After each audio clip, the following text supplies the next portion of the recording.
a cikin wannan sabon website mai suna super cash ɗin nan ga username ɗina nasa, ga email, ga kuma number ta, ga password nasa suna guda 6 ko 8 ga shi nan already na riga nasa.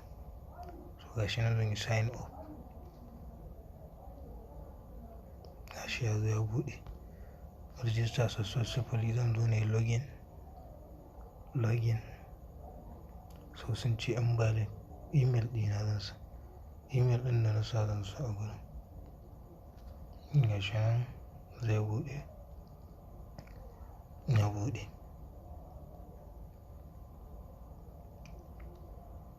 Yana loading network. So ga shi nan naira 5 don da ya register.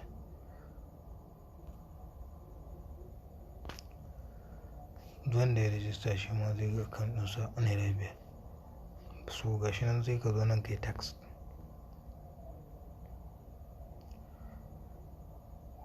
Kawai zuwa zan yi rubuta sunan username ɗina. Misali, riga gani. Zan taɓa na shiga tax ɗin. Kawai username zan zo na rubuta. Aminu.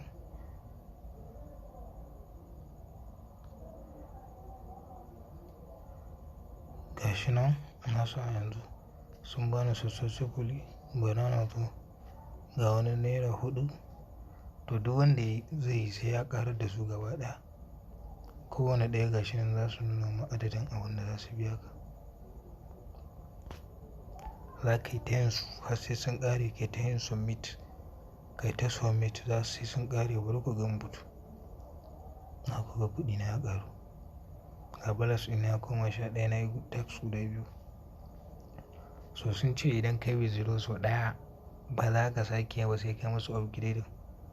Ga shi nan upgrading ɗin kuma naira 700 ake yi. Za ka je ka sai wani code ne ka je ka tura musu, kai musu transfer. Za ka yi customer service ɗin su magana. Ga shi nan idan kai withdraw ɗin 700 za ka ta cire kuɗi ba adadi. Akwai nisu da ake yi shi ma za ka je ka comment kawai za ka yi musu. Ka zo nan za ka yi musu comment. Ga shi nan network ne yake da ba matsala.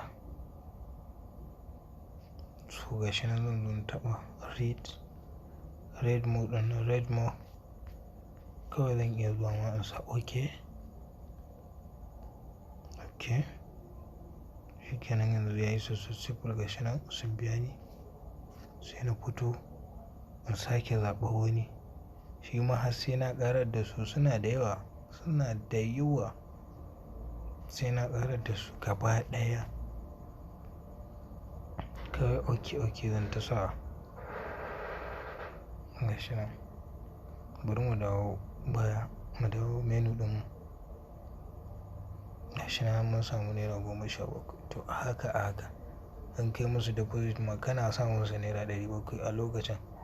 Wannan tax ɗin da za ka yi ko news ɗin nan da za ka yi na comment za ka samu 1,200. In dai ba za ka gaji ba, ana kwashewa. Sabo ne, jijiyan nan ya fito.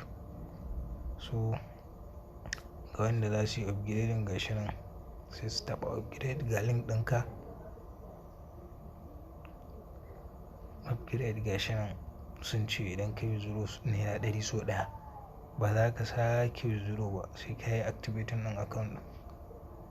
Ga shi nan in ka je ka siyo code ɗin sai ka zo a nan za ka sa shi, za su turo maka. Ga shi nan za ka zo ka sa shi sai ka sa upgrade account sai ka taɓa. Ga lambar nan za ka je ka yi musu magana a WhatsApp. Ga ta nan.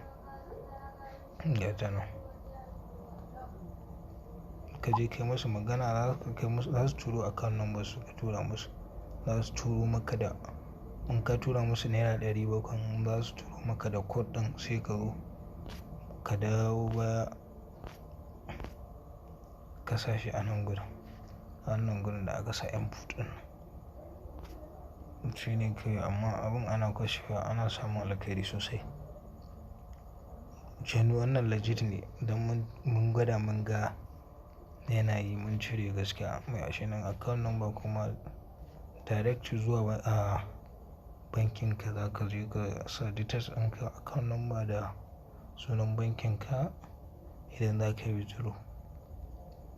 Da ka yi register ma za ka iya cire naira 100 amma in ka cire ta ba za ka sake cirewa ba sai ka yi musu deposit. Shi ne wannan wani talla ne suke ɗan nuno mana.